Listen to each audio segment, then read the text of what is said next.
Sinquefield Cup round number 6 coverage. I'm going to recap all 4 games for you guys. Not a lot of drama today on the Hans Niemann front, so let's just jump right into the games. 3 decisive games. The first game to finish was Jan Nepomniachtchi with the white pieces against Fabiano Caruana. And we see a Sicilian by Fabi.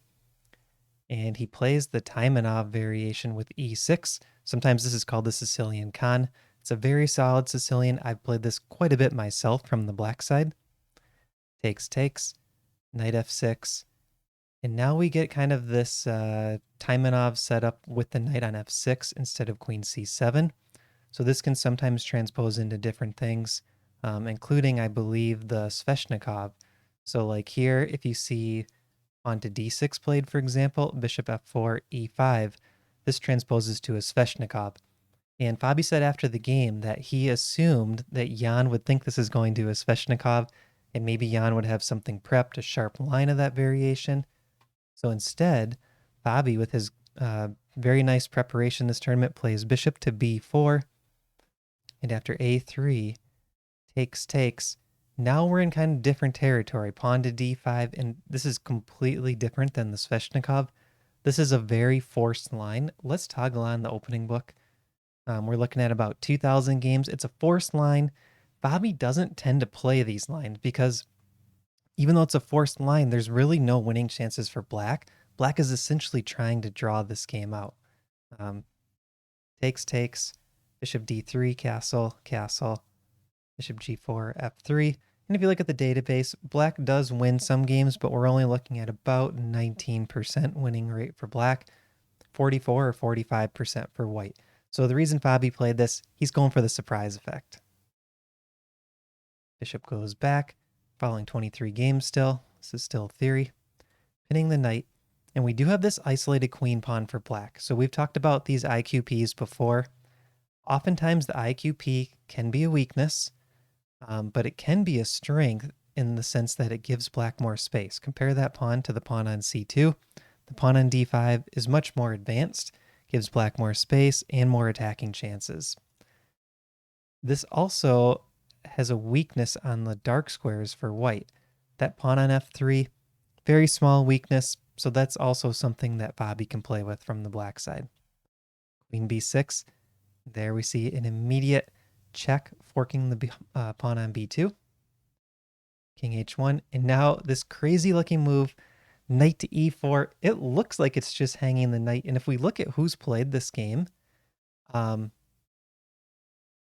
we've seen quite a few players play it, but no super GMs that I can see here. So no one at this 2700 level. It's interesting that they go for this game. Knight to e4. Fabi was still in prep, hour and 34 minutes, hour and 20 for Jan. And if pawn takes, bishop takes queen. So there's no pawn takes e4. And after knight takes, pawn takes, bishop takes, even though white is up a pawn currently, there's queen takes b2, winning the pawn back. Now we're equal on pawns. White has the weakest pawn on the board, pawn on c2, but they also have the bishop pair. Queen b1, queen goes back to b6, takes, rook to b1, pressuring this pawn. White's got about a half a pawn advantage, but it's still very solid for black. Bishop g6, and now there's this interesting choice.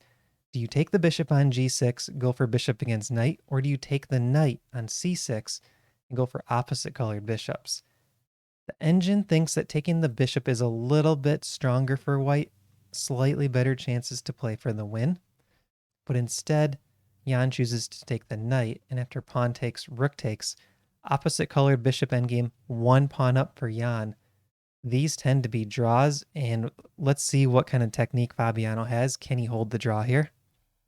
h6, bishop back, bishop takes c2, rook takes c6. So there's still 1 pawn up for white. Rook trade offered, and the bishop plants on a4. So now that pawn on a3 doesn't look like it's going anywhere anytime soon. Rook c3, f6, h4. And I'm going to go through these pretty quickly now because with the opposite colored bishops, Jan wasn't able to get much going. One set of rooks trades off. G5, Fabi said after the game, probably wasn't completely necessary. He could have maybe just sat back and waited, but he went for this kind of forcing variation. And at the end, he has a really nice finish coming up to force the draw. Okay, so they're shuffling around a bit. G4 takes. So every pawn that trades off helps Fabiano reach the draw. Rook A8, Rook D2, couple checks. And now this really cool move, bishop to F3. Nice way to end it. If pawn takes, rook takes here. And this pawn dies, but only the A pawn is not going to be enough to win. So the king moves, check, and we get a repetition for the draw. This was actually the third game to finish. I misspoke earlier.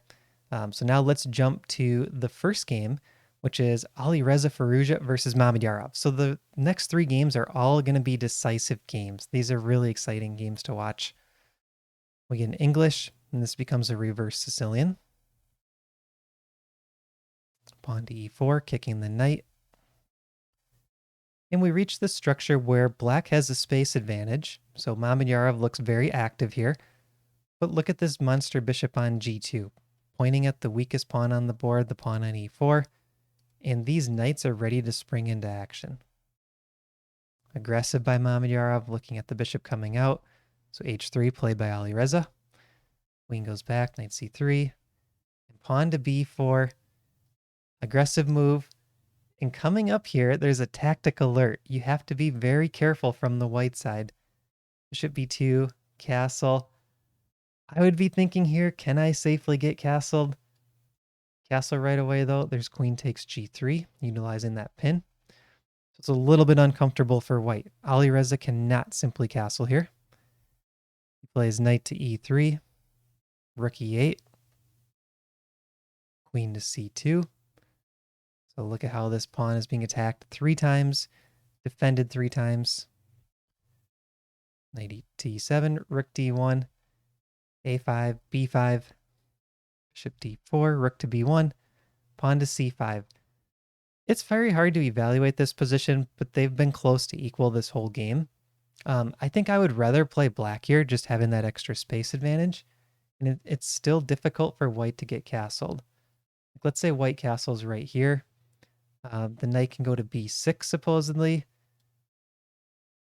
And it's saying minus 0.9, so pretty big advantage for black. Okay, but H4 played in the game. H5, knight to D5. So this was a blunder by Alireza. I don't know why he wasn't trying to castle here.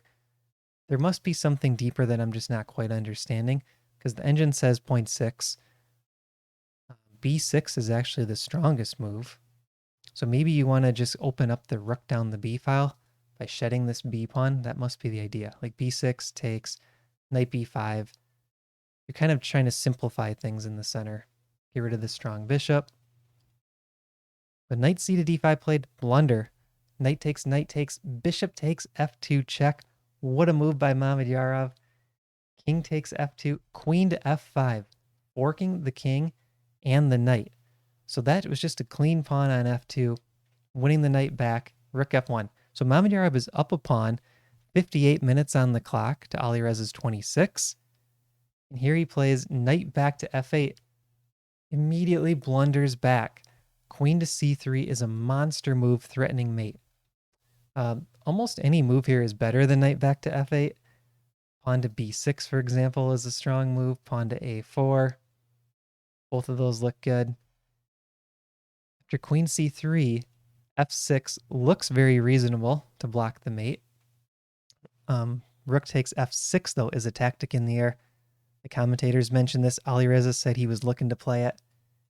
If G takes, queen takes, black is completely busted here. This is a win for white.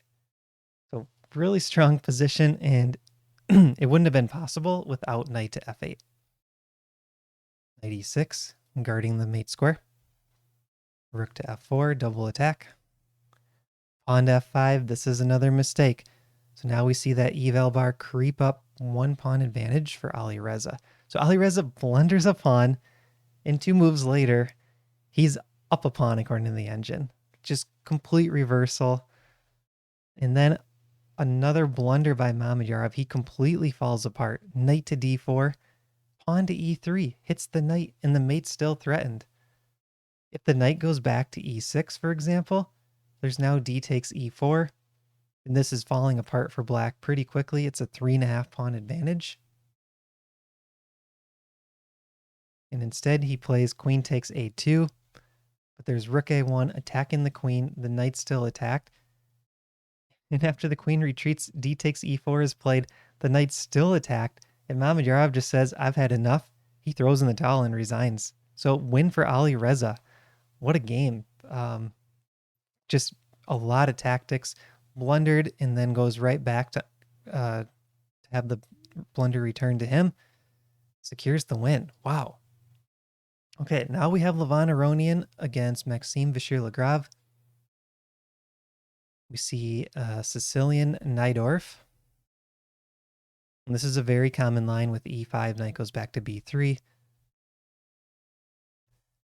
And we've seen this quite a bit now as of late too. White early on puts the knight on d5, black trades it off, and we get this pawn structure. And then these 4 on the queen side versus 2, and then these connected for black against these 3.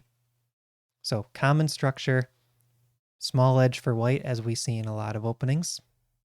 Knight d7, queen d2, and we see queenside castle by white. Oftentimes black will go kingside. We get that opposite side castling dynamic. But black could just keep the king in the center because we do see all of these pawns locked up, and black is already a little bit opened up over on the king side. Now coming up here, this is pretty cool. Levan says that he had this idea from Robert Hess, who's a friend of mine.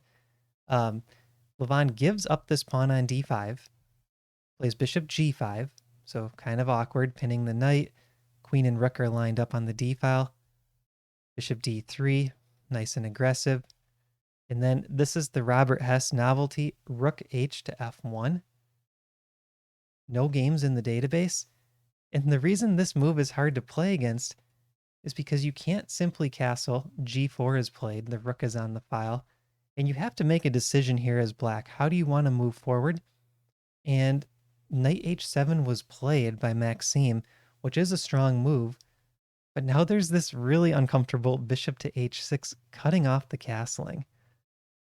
Knight goes back and pawn to c4 by Levan. The queen guards the bishop, so there's no rook takes, and the knight in the center is kicked. So even though Maxime Vachier-Lagrave is up 1 pawn here, look at the activity that Levan is getting with the white pieces. And this rook is useful on f1 because if things open up, it's going to be lined up with black's f7 pawn. Bishop to g7 and trade for the knight, followed by knight to a5. So at this point, we're looking at close to equality with best play, but it's definitely more difficult for black to play. And look at the clock. 1 hour and 33 minutes for Levan, 53 minutes for Maxime, and we are on move 21. So they have 19 more moves to go to reach time control with only 53 minutes for Maxime. It's just a little bit more pressure knowing your opponent's that quick. And one thing that Levan is good at, he's very good at pressing his opponents on the clock. We've seen this in other tournaments. That's what he does here. He senses his position is easier to play than Maxime's, and he's going to make Maxime find difficult moves on his own time, and he's going to try to blitz out pretty quickly to put pressure on the clock. So king f8 played. g4 is a pretty good move here. Bishop to e4, also good. That's what Levan plays, attacking this pawn. King g7, a bit of a mistake. Queen comes down and takes d6. So Levan wins the pawn back. But is he going to go for the queen trade here? No, he's not. He plays bishop takes b7, not immediately going for the queen trade. He's actually up a pawn now. a6 is hanging. Knight takes c4, queen takes, rook takes, knight takes, rook takes, rook e1. This is a cool transition. In this position, the pawns are equal, materials equal, but we have a knight against bishop imbalance. Knight against bishop imbalance, oftentimes the bishop is better with pawns on both flanks. So this bishop, in theory, should be better than this knight, slightly better. But the problem for black is this pawn on e5 blocks the bishop. Levan needs to decide, do I take this pawn that's blocking Maxime's bishop, or do I try to keep that pawn on the board? And look what he does. He plays rook to e4. He blockades the pawn, making this bishop a really bad piece. This is something to keep in mind for your own games. He could take the pawn. It's a good move. Knight takes e5. But this is a better practical move. This is torturing black.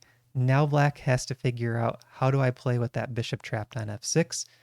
And he may never get the pawn back when Levon does eventually capture it, right? So Levon can wait a while and then capture the pawn later on. Rook to c5 played. Rook down to the 7th rank. Very active by Levon. This is nice play.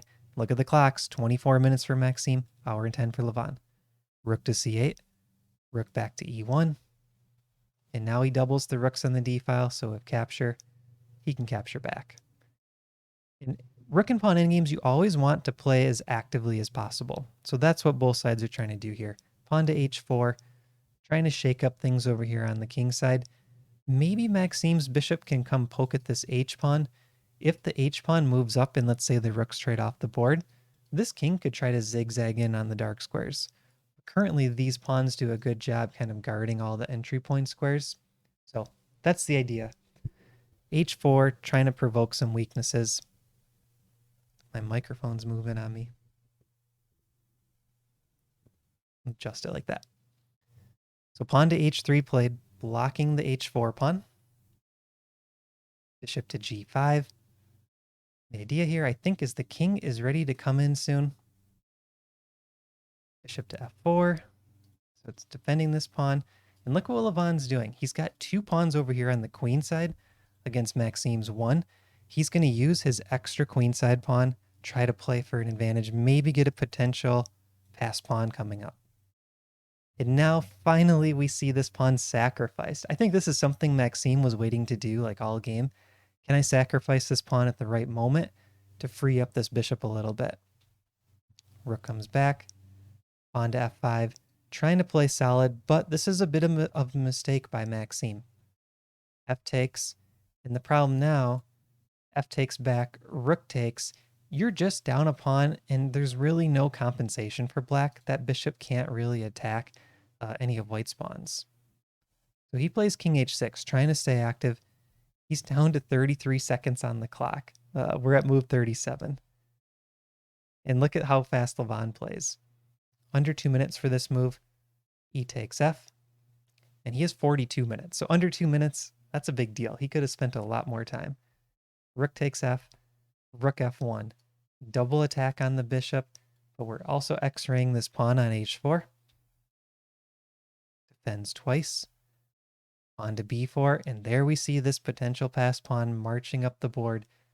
These types of positions are very uncomfortable to play when your opponent has a pass pawn, and you really feel helpless in terms of stopping it. And now look at that eval bar creep up. King to h5. The best move was to put the rook on the 6th rank to help defend. And now we see why. After knight to d6, forking the rooks, this is a very concrete way to try to finish off this endgame. Bishop has to take, rook takes, rook takes, rook takes. Levon is up a pawn, the a pawn is about to die, and rook to b5 doesn't work because there's rook to b6, and Maxime cannot trade rooks. So he goes this route, rook to b6, defending.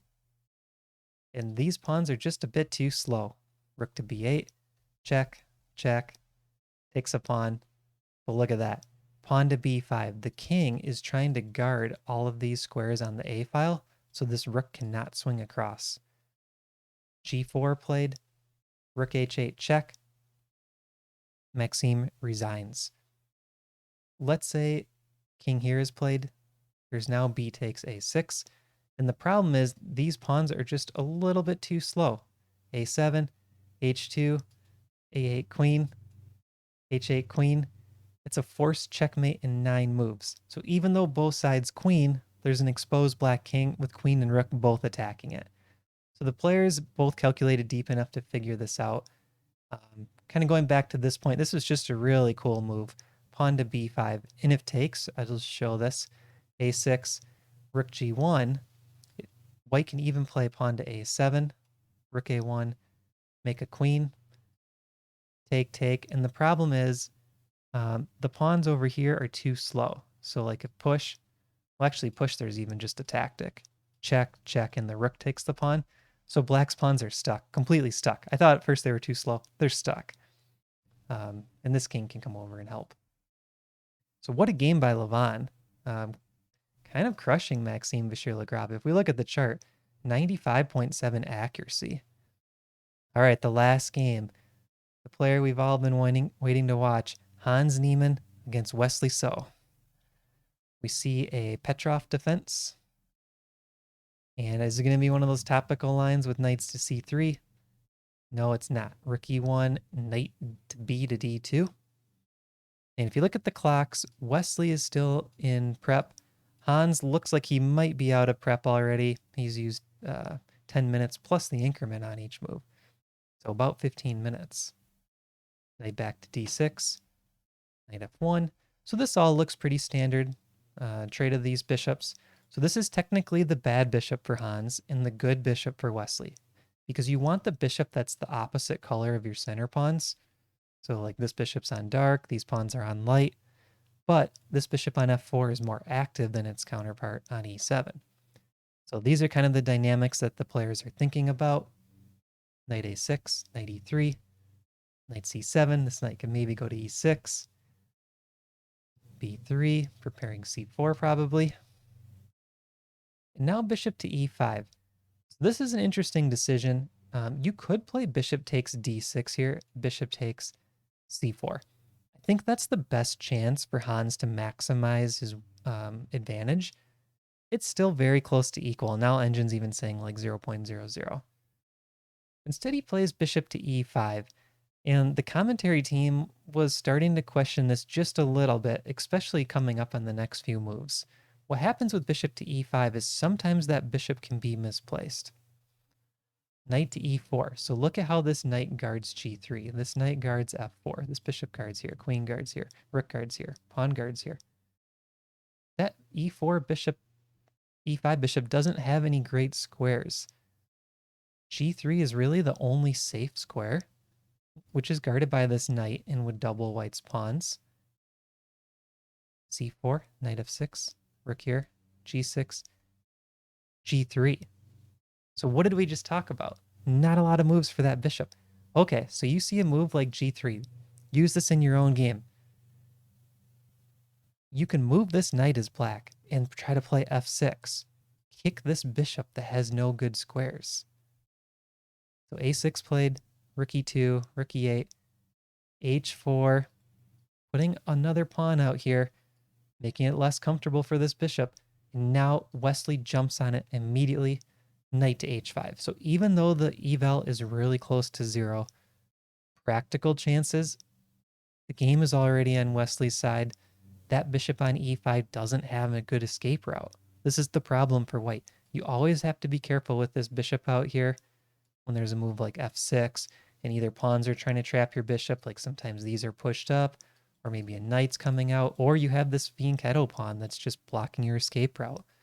Always be very careful with those bishops on e5 and look to trap them from the other side. C takes, C takes. The best move here is pawn to b4.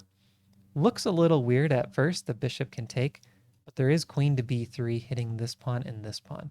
And Hans misses that critical move. Pawn to b4 was really the only move to keep him in the game. It's still a slight advantage for white. Instead, he plays knight to g2, and now we see that eval bar creep down. This is an advantage for Wesley, and this is Wesley's type of game. He's up an hour to 30 minutes. It's super solid. Black should really never lose this, and it's time for him to go to work. Let's watch what he does. Pawn to f6, kicks that bishop. We just talked about it doesn't have a great square. So Hans plays bishop to b8. This is pretty much the best move. It's pretty close to bishop to f4 in terms of eval. So the idea is you're giving up that bishop, but the rook does attack the knight. Instead of taking the bishop, Wesley finds the best move, king f7 to defend. g4. So both of these pieces are now attacked at the same time. Now Wesley takes. The queen is utilizing the open squares around the white king. G takes h. Knight to f4. This is a very strong move. It's the only good move for black on the board. And the idea is you want to get the queen in. You want to get that queen into white's position. You have to eliminate this g2 knight, which is helping defend the entry point. So now the black queen is in, and we're watching for checks, right? Queen g4 check. So takes, rook e1. You can just feel that the white king is in more danger than black's. Even though the black king's on f7 and the white king's on g1, this knight cannot enter. The f6 pawn is doing an awesome job, and this bishop is coming to d6 on the next move. We have a queen-bishop battery hitting the h2 square. So with the rooks on open files, the queen and bishop lined up for black, extremely dangerous for Hans. So he trades off the rooks. This kind of makes sense. Trade off the rooks, you should be in less danger, right? Wesley inserts the queen check, then takes the rook back. a4. So now how do we evaluate this position? Queen and bishop against queen and knight. You have to look at king safety and how active the minor pieces are. The knight is still trapped. The knight cannot promote forward. The bishop is on a really nice square. It works well with the pawn on d5, and he cuts across both diagonals. And the black king is actually still safer than the white king because this queen is kind of eyeing all of these light squares at the same time in combination with the bishop on the dark squares, right? So white's playing defense here and trying to be very careful not to get checkmated or lose any material. King f7, queen e3, no entry points for the queen, right? Everything is defended. She may be trying to sneak into h6 even though she's currently guarding the knight. Wesley plays bishop f4, blocking that. Now queen to h3 check, queen e6 check. That gained a tempo, so essentially he got the queen here for free in one move. Now we see queen to e4, and this is interesting. You could take, but after pawn takes, there's no great squares for the knight. Knight to g1 is actually the best move.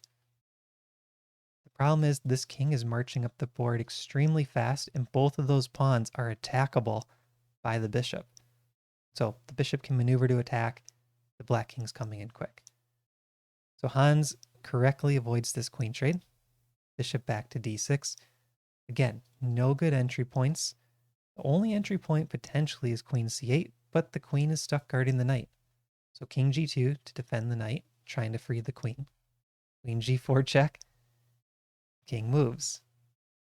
So now the problem is this knight on f3 is just a very clumsy piece. He wants to try to figure out how do I get that knight into the game. And he starts with knight to g1. This does look like it gives up the pawn on h4, but this is what white wants. This is the counterplay that white needs. Queen to c8, trying to win this pawn with check. Start going after the black king. You cannot play queen to c8 now because the black queen defends it. So knight g1, queen here, queen e3 check. Again, the queen trade offer. Hans says no. And now this really cool move, bishop to h2, attacking the knight, forcing it back to the clumsy square f3, where he's just stuck defending, and this f-pawn guards its forward squares. Bishop to f4, saying, all right, now I'm going to force you to queen trade. You have no other good moves because the queen is pinned to the king. I mean, just look at this technique by Wesley. He's getting exactly what he wants. He's gaining free tempi. It's just a masterclass in how to win a bishop against knight style endgame. Knight e1. That's a very sad pony on e1. This bishop still very quickly can go across the board. These pawns are all on dark, so they're attackable by the bishop. And white has 1, 2, 3, 4 pawn islands. Black has 2. So pawn island is a group of pawns separated by open files with no pawns for your color. King e6, trying to come up. Bishop comes back, where it nicely comes on a7, attacking this pawn on d4. d5 check is pretty much forced. Knight to c2 doesn't help because the king's still coming up, and this pawn's also going to be attacked soon. Knight back to g2. There are a lot of tricks here. Like if you take, for example, knight f4 check, this should be a draw because the g6 pawn drops and white has a passer. So it's not so easy to just like gain that free pawn as Wesley. King e5, d6, takes, and now knight f4, and the pawn does not get captured. So now we reach this position. Wesley is up a pawn, still has that stronger minor piece in the bishop versus knight, and his king is centralized. And look at the combination of pawns guarding light squares and the bishop guarding dark squares. This king cannot move up the board. The third rank is covered. Knight f7 check. King moves here, and because the knight is on the opposite color of the king, there's no checks, right? The knight has to move to a dark square, which means it's checking a light square. So there's no checks for Hans. King f1. Wesley would like his king here, but there are checks if he does it immediately. He moves the bishop, and this is almost a zugzwang, right? The king doesn't have any good moves. The knight doesn't have any good moves. And he plays knight to d6, attacking this pawn. King to f3 now, and there's no knight checks anymore. Knight c4, bishop takes f2, check. And a cool move in the end, king f4. If takes, there's e3 check with a fork. And this pawn is going to queen. King can help cut off this king. Let's say here, here, here, here, and the pawn runs through. Win by Wesley. What a game. 95.7 accuracy. Let's check the standings. I got to refresh, see if they're updated. We see Wesley So 3 out of 5, but he did just win against Hans, so he's on +2. These standings are not quite updated. I will go through them in tomorrow's recap, but he's the only one on +2 so far. So Hans loses a game. Wesley So in the leader spot. I believe he has his bye tomorrow, so we'll see how Wesley fares in the last couple of rounds. Thanks for watching, guys. A lot of new viewers. Please make sure to subscribe, tell your friends about the channel, give the video a thumbs up, and we will see you in tomorrow's recap.